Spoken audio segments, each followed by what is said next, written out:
Yo yo yo, salut les turfeuses, salut les turfeurs, bienvenue pour un nouveau pronostic de Benoît Requin. Merci pour vos likes, pour vos commentaires, n'hésitez pas à vous abonner pour recevoir tous mes pronostics tous les jours et pour accéder à tous mes tickets pour la course du Quintet, rendez-vous directement dans mon commentaire épinglé. Ok, place au pronostic du Quintet du lundi à 14 février, direction Paris-Vincennes pour le prix de 100 lices. 3 attelés, 2100 mètres, 13 partants car le 9 est non partant, réunion 1, course 1, indice de confiance 4 sur 5. Petit retour sur le Quintet à l'envers du dimanche 13 février. Alors le champion d'Amérique, il n'est pas là, il n'est pas à l'arrivée. Étonnant, il est au galop et les troubles faits vont compléter le Quintet. Ok, c'est parti, on commence le pronostic et on commence avec le numéro 1, Zante Breed. Et on écoute Jean-Philippe Raffegeau. Zante Breed a été acquise avec son engagement dans le prix Ellen Johnson, dans lequel elle a bien suivi. L'opposition est nettement moins relevée cette fois. Elle part aussi en première ligne, elle a gagné sur les 2100 mètres, mais évoluer sur plus court sera aussi bien. Il va falloir lui masquer l'effort, avant coup, l'engagement est magnifique, j'y crois. Ah ouais, il y croit là, il est super chaud. Alors ce que j'en pense de Zante Breed, elle redescend de catégorie, elle est confirmée sur courte distance, elle s'annonce redoutable. Le numéro 2, Étoile Déole. Et on écoute Jean-Marie Roubaud. Étoile Déole est irréprochable depuis son arrivée à l'écurie. Dernièrement, elle a pu s'imposer malgré un parcours né au vent. En même temps, le rythme était très peu soutenu. Elle est en forme, n'affronte que les juments, c'est tentant. Elle a déjà brillé sur la grande piste, avant d'être saillie au printemps, elle peut disputer l'arrivée ici.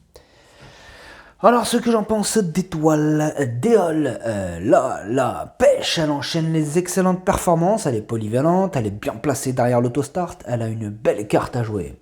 Le numéro 3, Zanzibar Wise Ass, et on écoute Mathieu Abrivard.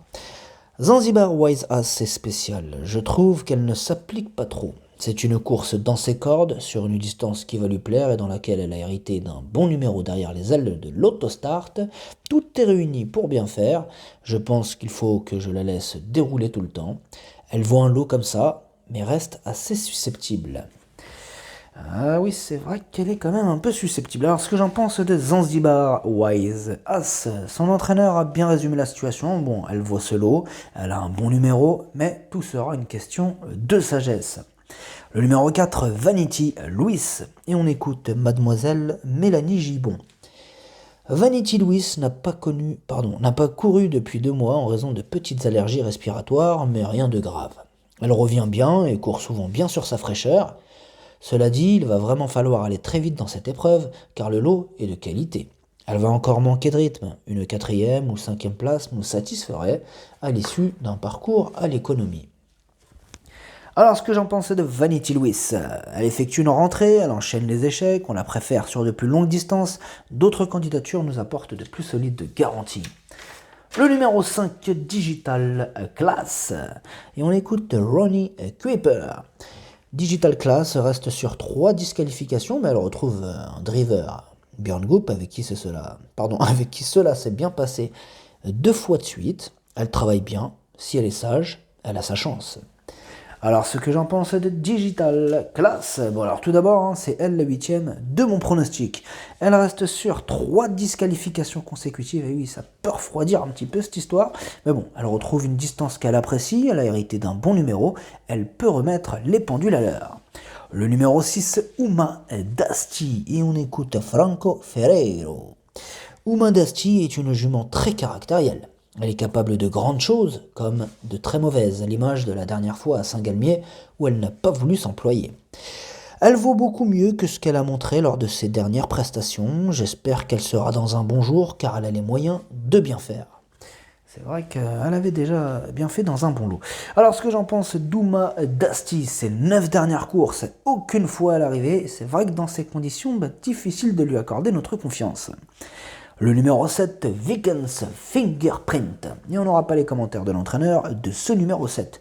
Alors, ce que j'en pense de Vikens Fingerprint. Elle a maintenant 2 courses dans les jambes. Elle vient de prouver qu'elle avait retrouvé la bonne carburation.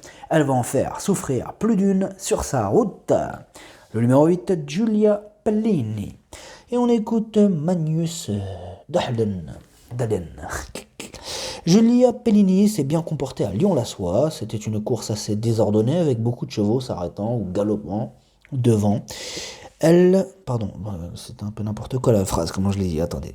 C'était une course assez désordonnée avec beaucoup de chevaux s'arrêtant ou galopant devant elle, mais quand elle a pu s'exprimer, elle a très bien terminé. Elle peut aller devant comme attendre, je sens qu'elle peut bien faire dans cette compétition. Alors ce que j'en pense de Giulia Pellini, elle vient de terminer 4e au niveau inférieur, bon ici elle monte donc de catégorie, mais Jean-Michel Bazir est aux commandes, elle garde son mot à dire. Le numéro 9 est non partant. Le numéro 10, Adi Gallia, et on écoute Mathias Juss. Adi Gallia s'est retrouvé en mauvaise position dernièrement, mais j'ai bien aimé son comportement. Elle me donne satisfaction au travail, même avec un départ donné à l'autostart, cela peut lui arriver de s'élancer à la faute. Ce n'est pas si facile de gagner, mais il est possible qu'elle prenne une place, c'est mieux de venir de derrière avec elle. Alors ce que j'en pense d'Adi Gallia, elle reste sur 5 échecs consécutifs, elle va devoir montrer un tout autre visage pour espérer se mêler à l'emballage final. Le numéro 11, Miss Silver. Bon, pour ce numéro 11, on n'aura malheureusement pas les commentaires de l'entraîneur. Alors, ce que j'en pense de Miss Silver. Bon, tout d'abord, elle, c'est mon cheval de complément en cas de non partant. Miss Silver, sa première course en France, le 31 janvier, s'est soldée par un échec radical, mais bon, c'était quand même sur les 2850 mètres, et cette fois-ci, elle retrouve sa distance. Attention. Le numéro 12, Zante Laser. Et pour lui aussi, on n'aura pas les commentaires de l'entraîneur. Alors, ce que j'en pense de Zante Laser, elle est sur la montante, elle est dans sa catégorie et elle va défendre charmant ses chances. Le numéro 13, Velid. Et là, on écoute Magnus Dahlen. Velid a très bien couru la dernière fois en Suède. Comme elle n'est pas des plus fortes pour tourner, elle devrait être avantagée par les larges virages de la grande piste de Vincennes. Elle peut aller devant ou attendre. Il sera intéressant pour moi de la voir à l'œuvre sur cet hippodrome. Alors ce que j'en pense de Velid, tout d'abord elle c'est mon deuxième cheval de complément en cas de non partant. Elle a remporté sa dernière course, mais bon, c'était un niveau moindre. Lundi, elle monte donc nettement de catégorie, affaire d'impression. Le numéro 14, Last Winner. Et on écoute Nico Dynens. Last Winner a bien couru sur ce même parcours l'avant-dernière fois. Ensuite, elle est restée 2 mois sans courir, car tout le temps éliminée. Elle a gagné dans un bon temps en dernier lieu, laissant une très bonne impression après cette absence. Ce n'est pas facile en seconde ligne, mais elle a bien travaillé et on peut la voir pour une place si elle a un bon parcours. Alors, ce que j'en pense de Last Winner, elle est archi régulière, elle fait quasiment toutes ses courses, et une fois de plus, elle fera de son mieux pour obtenir le meilleur classement possible. Le pronostic, ça donne As, 7, 12, 2, 14, 3, 8. Merci d'avoir suivi cette vidéo. N'hésitez pas à vous abonner pour recevoir tous mes pronostics tous les jours et pour accéder à tous mes tickets pour la course du Quintet. Rendez-vous directement dans mon commentaire épinglé. À jouer avec modération. Bonne chance. Choupez-le-moi. Ciao.